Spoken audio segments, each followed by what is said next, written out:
Nanindigan si Pangulong Rodrigo Duterte na iba yung palakasin ng pakikipag-ugnayan ng Pilipinas sa Russia.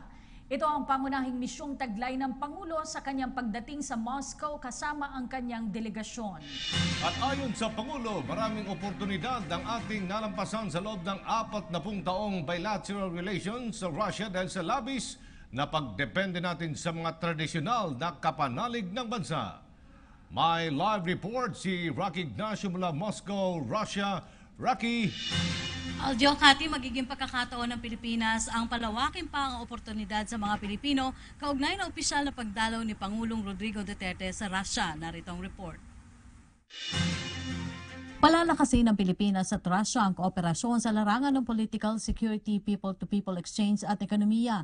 Dumating si Pangulong Rodrigo Duterte kasama ang kanyang delegasyon, partner na si Ms. Hanela Tabansenya at anak na si Veronica o Kitty sa Moscow kagabi. Itinuring ni Pangulong Duterte na mahalaga ang pagpapatibay ng tulungan sa Russia sa panahon na kailangan ng Pilipinas ang dagdag oportunidad sa mga Pilipino. Inaasahan ang pagkakaroon ng kasunduan mula sa magiging pulong ng Pangulo kina Russian Prime Minister Dmitry Medvedev at President Vladimir Putin. Ayon kay Philippine Ambassador Carlos Rosetta, pag-uusapan rin ng mga lider ang mga hakbang kontra terorismo pati ng tulungan sa larangan ng edukasyon at turismo.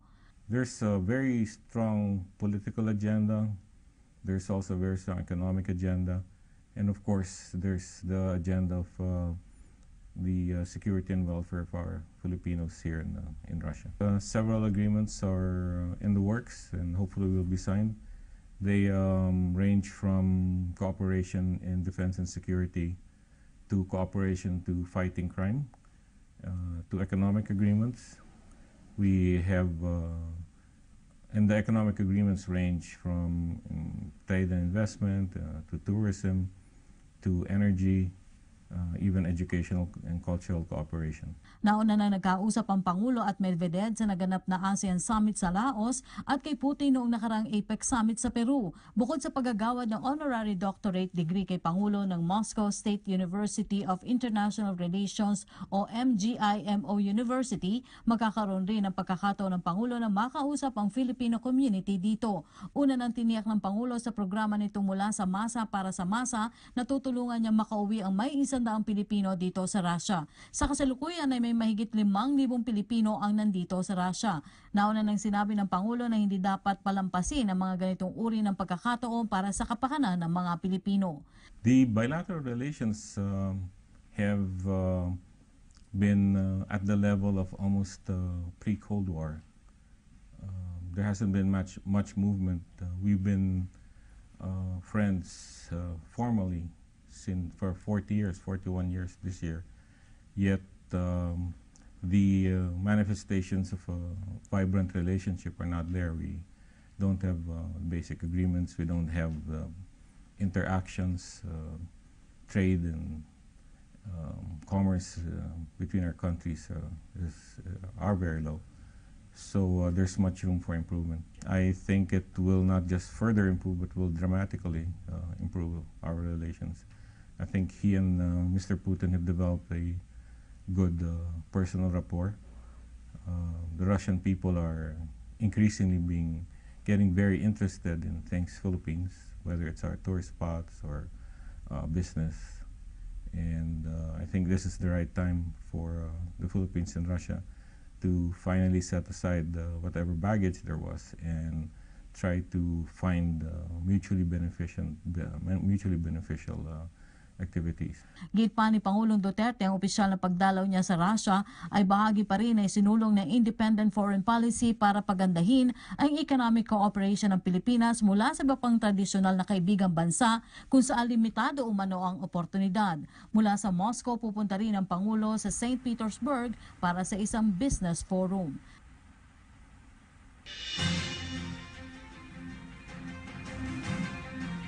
Nauna nang sinabi ni Pangulong Duterte na dagdag benepisyo ang pangunahing layunin ng kanyang mga pagbisita sa ibayong dagat. Samantala nananatili ang tiwala ng mga Pilipino sa mga programa ni Pangulong Duterte, partikular na ang laban kontra sa iligal na droga. Muli, narito ang report.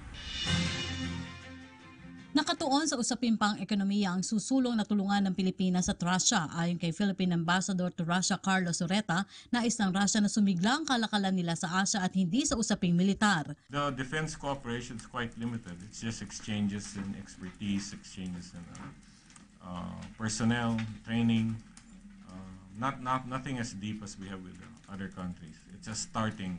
We're just starting out, feeling each other out. So Nothing like balikatan exercise. no, nothing like balikatan exercise. I don't think they want that either. They want to develop closer ties, and military to military is one way of doing it, but that doesn't mean you're preparing to be allies against a particular enemy.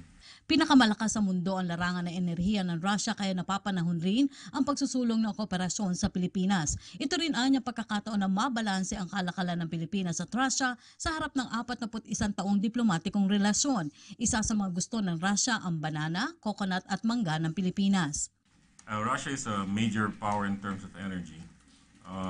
Deep cooperation with Russia on energy, not just on fossil fuels, but on higher technology, renewable sources or more modern energy can bring energy prices down quite a lot. They also are looking towards investing in the country, which I will not preempt the signings of, but this will definitely create jobs. There are products made in Russia. You know, Russia is a major industrial country. They do produce quite a lot of things, and they're also a major agricultural country for temperate temperate climate agricultural products. Opening our market to products from Russia will benefit our consumer. For example, they do produce their power in pharmaceuticals. It could bring healthcare costs down for the common Filipino. They do produce some of the food items that we import already, chicken and pork. I think if they are allowed to come in, that will bring the price of Chicken Joy down.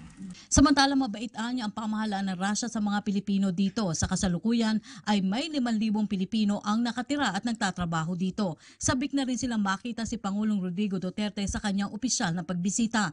Nanalo ang Pangulo sa mga Pilipino dito noong nakaraang eleksyon. Suportado nila ang anti-drug war ng Duterte administration. Kasi nga nag-volunteer kami na maging yung tulungan yung mga delegate. Kagabi, pinicturean ko yung front page nung ID namin. Tapos pinadala ko kay tatay. Yung tatay ko, diehard Duterte. Niya, nandiyan na pala si Duterte. Wala pa tayo, masyado kang excited. Pero ito, binigyan na ako ng paska ko para makita siya. Kanya, talaga? Ang programa nga na gustong-gusto namin, yung talagang anti-drugs run, yun talaga yung kasi nga ang dahil sa ating krimen. Alam mo, pag umuwi kami sa Pilipinas, di ba nagbabakasyon, parang natatakot ako na yung baka may mangyari sa iyo, sarili mong bansa. Pag tumahol pa lang ang aso, natatakot ka na kasi para bang something is going on pero since nung ganyan, okay, masarap na umuwi ng Pilipinas dahil nakita mo bala na marami nang nalinis. Maraming lahat ng programa tungkol sa mga OFW na binibigyan niya ng pabor yung mga katulad namin na nasa ibang bansa. Masaya rin sila na maayos ang naipapatupad ang mga kailangang programa sa Pilipinas kasama na ang laban kontra korupsyon. Nagsimula siya as a president, parang may naririnig, alam ko lang po, in terms of corruption, may mga yung nauupo, nasususpend, nagko-question, so it's like they're really trying to work out yung sa sistema ng gobyerno na to stop corruption. And then of course, rampant yung sinasabi nilang killings and all that, but hindi po ako doon, kumbaga, I'm pro to that. Kumbaga, it's like the people who were parang, not all, but siguro this program was like, kailangan po natin to. So, I'm in full support of these programs. Bukod kay Pangulong Duterte, nauna na bumisita sa Russia sina Pangulong Fidel Ramos at Gloria Macapagal Arroyo, habang si dating Pangulong Benigno Aquino III ay dumalo sa APEC Summit sa Vladivostok noong 2014.